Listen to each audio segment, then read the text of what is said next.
What is up, everybody? Welcome back to the channel. Behind me is a Toyota FJ Cruiser Trail Teams Edition. And we're going to talk really quick what a Trail Teams Edition is. But more importantly, this example right here is a poor quality, overpriced, horrible example that you do not want anything to do with. Shame on the Toyota dealership for asking so much and not cleaning this thing up more before they put it out for sale. Just goes to show the dealership greed is alive and well. Let's get into it. Just walking up to this FJ Cruiser at our local Toyota dealership, we're met with this Trail Teams badge. And for those of you that are very knowledgeable in FJ Cruisers, already aware of what a Trail Teams Edition is. Now, they offered this FJ Cruiser model in the United States from 2007, 8, 9, 10, 11, 12, 13, 14. That's right, 8 years. For 2007, you did not get a Trail Team. They only had a TRD limited edition. The first year we got a Trail Teams was 2008. Then for 2009, they dropped the Trail Teams again and went back to a TRD special edition and then brought it back for the 2010 model year. And they ran the Trail Teams 10 through 14, and every single year it got a different color scheme, different special features. But what's predominantly known about the Trail Teams is just a unique exterior color. It also had some special features like A-track, locking rear differential, some minor tweaks here and there. They're very desirable. They only made 12,200 in total that they imported to the US. So technically they are rare. If you're gonna get an FJ Cruiser, you'll wanna get a 2010 and up. For the 2010 model year, they added twin variable valve timing. You got a bump in horsepower. They did some suspension upgrades, revised the power steering. If you're gonna do it, I'm telling you, 2010 and up is the way to go. You can feel the difference when you drive it. I've driven a 07 and I've driven a 2012 back to back.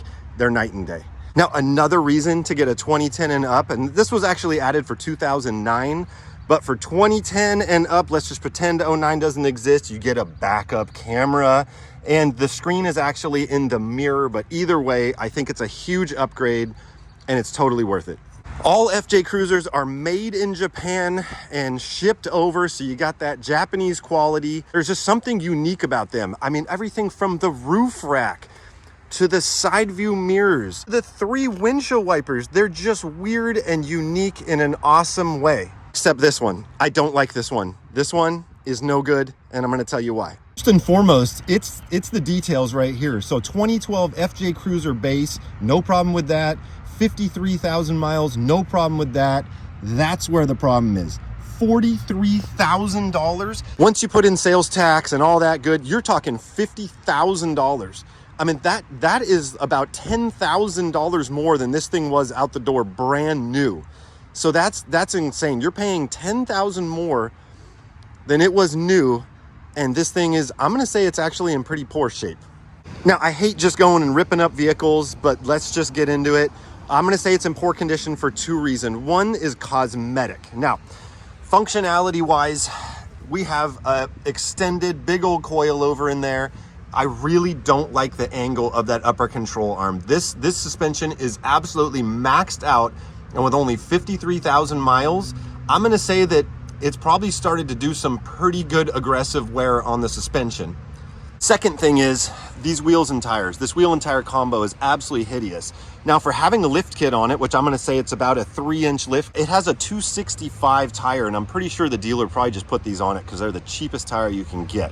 But on top of that, these moto metals, I mean, they're some of the ugliest wheel in the world. I mean, sure, I guess to somebody that doesn't know what they're doing, you would be like, oh, what's wrong with them? They match the paint scheme. No, that is not a good thing in this instance. So, like ProComp and FabTech never offered bracket lift kits, like a full 6-inch lift kit for 4Runners and other Toyota SUVs. And they don't even have any for the new Tacoma yet.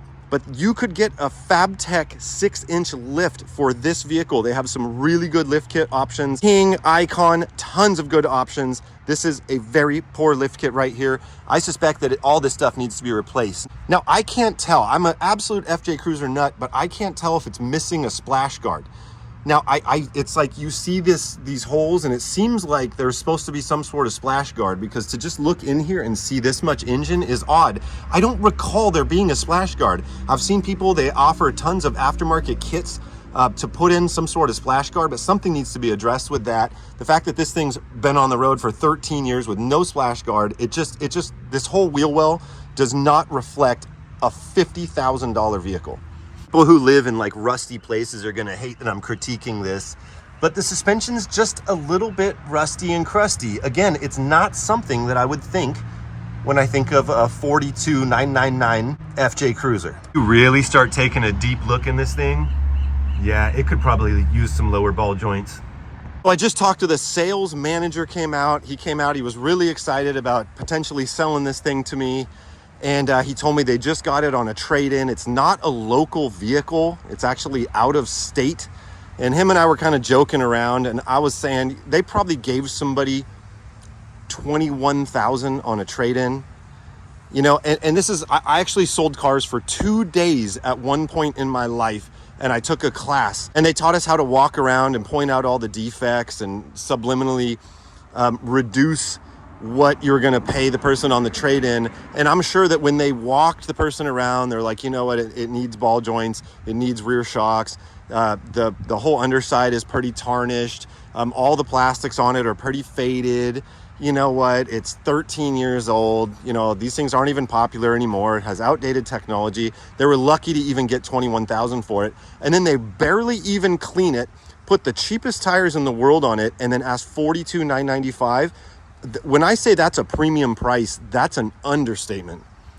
$42,995 is ridiculous for this vehicle.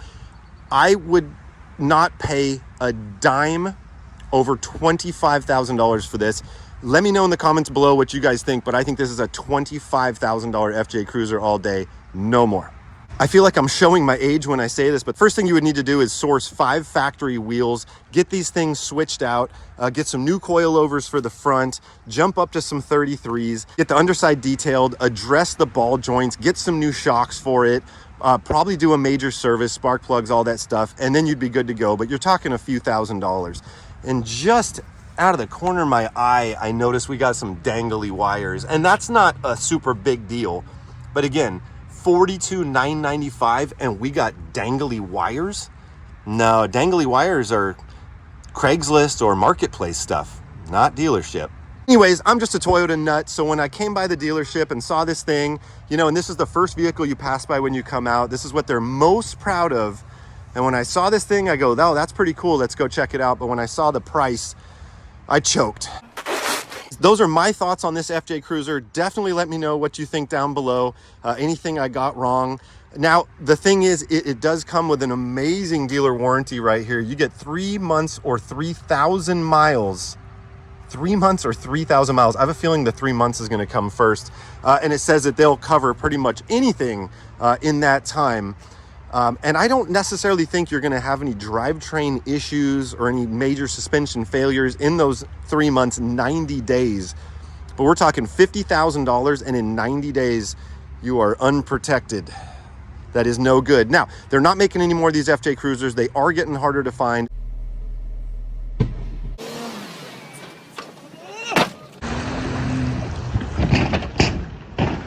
Especially with low mileage like this, but I do think there's better ones to be had out there. All right, everybody, that's gonna do it for this video. If you're new to the channel, definitely hit that subscribe button. Everybody drop a big old thumbs up, and we will definitely see you in the next one. Peace.